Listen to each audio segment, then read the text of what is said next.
नमस्कार दोस्तों, आज अपने वर्ग और वर्गमूल की अंतिम क्लास स्टार्ट करते हैं। आज अपन देखते हैं वर्ग और वर्गमूल की इकाई का अंक अगर हो, जो संख्या हो, तो अपने वर्ग और वर्गमूल में उनका क्या फ़र्क पड़ता है। देखते हैं इसमें आज वर्ग और वर्गमूल की अंतिम क्लास। देखो, इसमें पहला है, जिन संख्याओं के इकाई का अंक 5 हो तो उनका वर्ग करने पर 5 ही इकाई का अंक प्राप्त होता है। कैसे, देखते हैं। जैसे 15, यानी इसका 15 का क्या करेंगे, अपने 15 का स्क्वायर करते हैं तो 15 का 225। कैसे आया, इसको निकालने के लिए देखो 15, इसको 5 का 25, 1 का 1 इंटू 2 यानी 2। अब आगे 25 का करेंगे तो 5 का 25, 2 का 2 इंटू 3 625। यानी सभी के अंदर देख लो, इसके अंदर इसका 625 हुआ।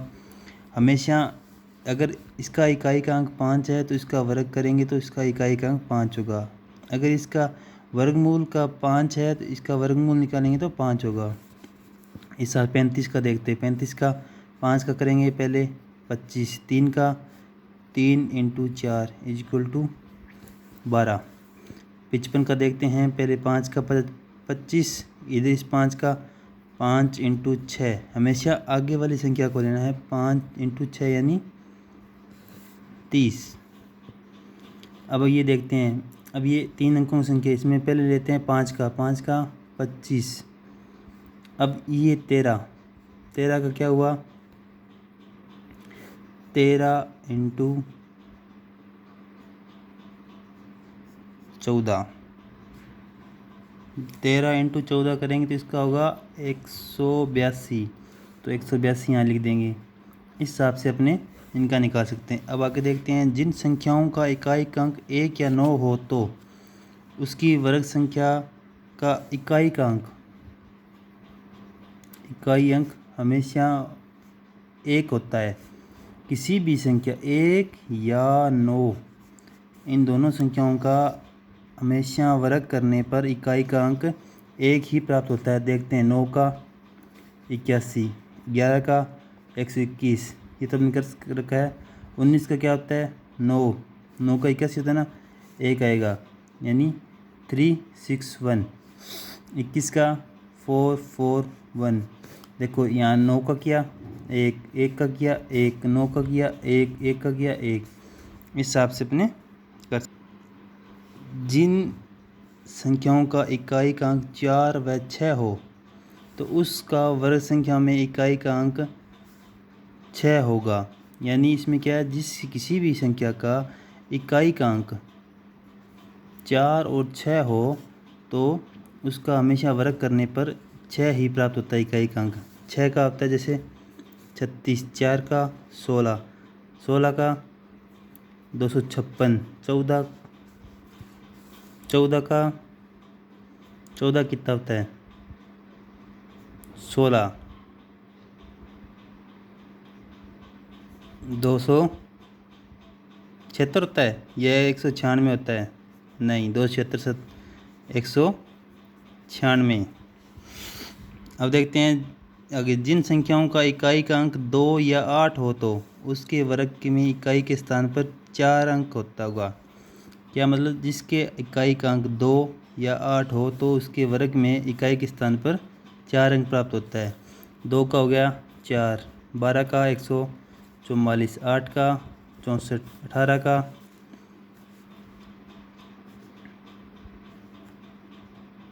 324।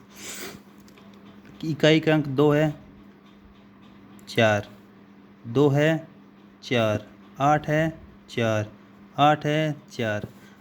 इस प्रकार अपने देखते हैं, यदि संख्या का अंतिम अंक 3 या 7 हो तो उसका अंतिम इकाई का अंक सदैव 9 होगा। इसमें देखते हैं 7 का 49, 17 का 289, 3 है 3 का होगा 9, 13 का 169। 7 इकाई का अंक 9, 17 9, 3 9, 13 का 9। इकाई का अंक अगर 0 हो जीरो हो तो वर्ग करने पर इकाई व इकाई दोनों शून्य हो जाते हैं।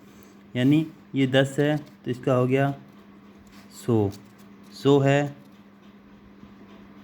10,000, 20 है 400, 50 है तो 2500, एक जीरो दो जीरो, इकाई का अंक जीरो, इकाई और दहाई जीरो जीरो, इकाई दहाई जीरो तो इकाई दहाई जीरो हो गया, ये जीरो।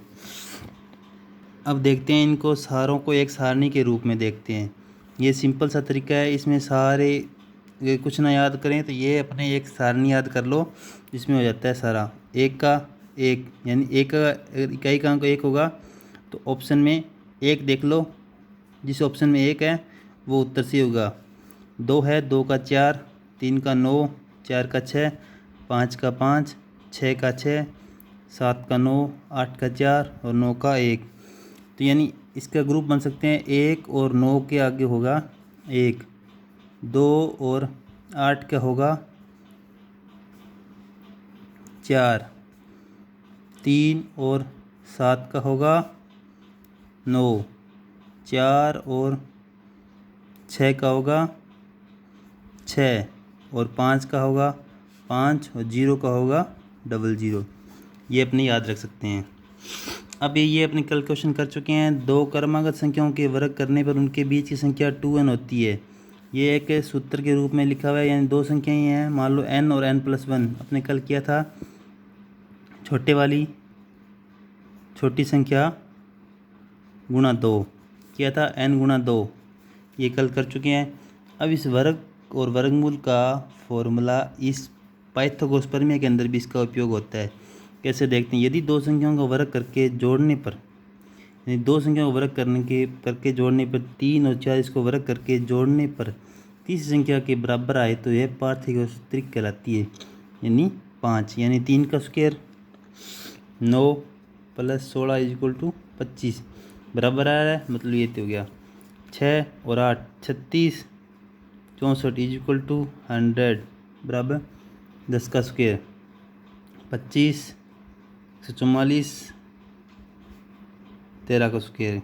ये अपने एक पाइथागोरस त्रिक कहलाती है, जिसके अंदर 6, 8, 10 का, 5, 12 और 13 का, ये ऐसे बनता है।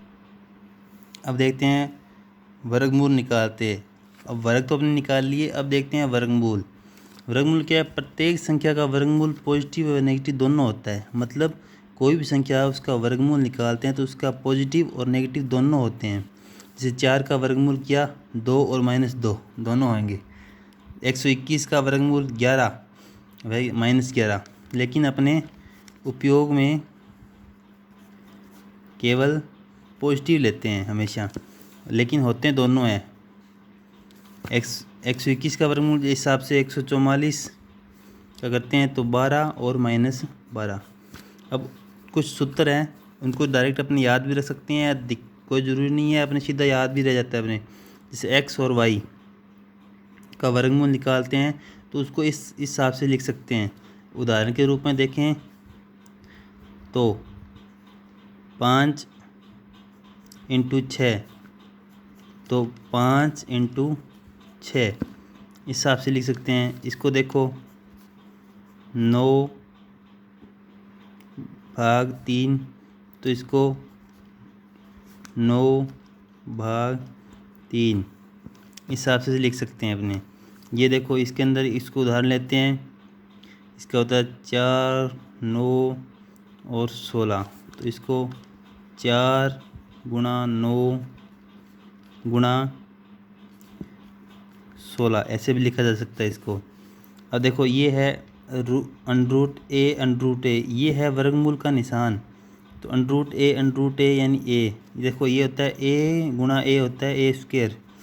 तो अब इन पे अंडरूट कर देंगे तो इस पे अंडरूट कर देंगे तो अंडरूट और स्क्वायर ये दोनों कट जाएंगे तो a बचेगा। तो इस हिसाब से ये अंडरूट और अंडरूट दो अंडरूट हो गए तो ये सीधा a अंडरूट से अंडरूट कट जाता है।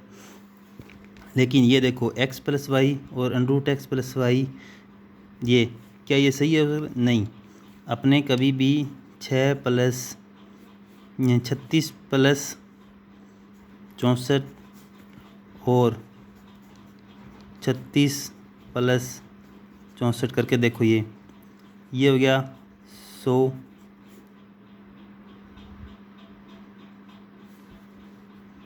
इज इक्वल टू 6 प्लस 8 यानी 10।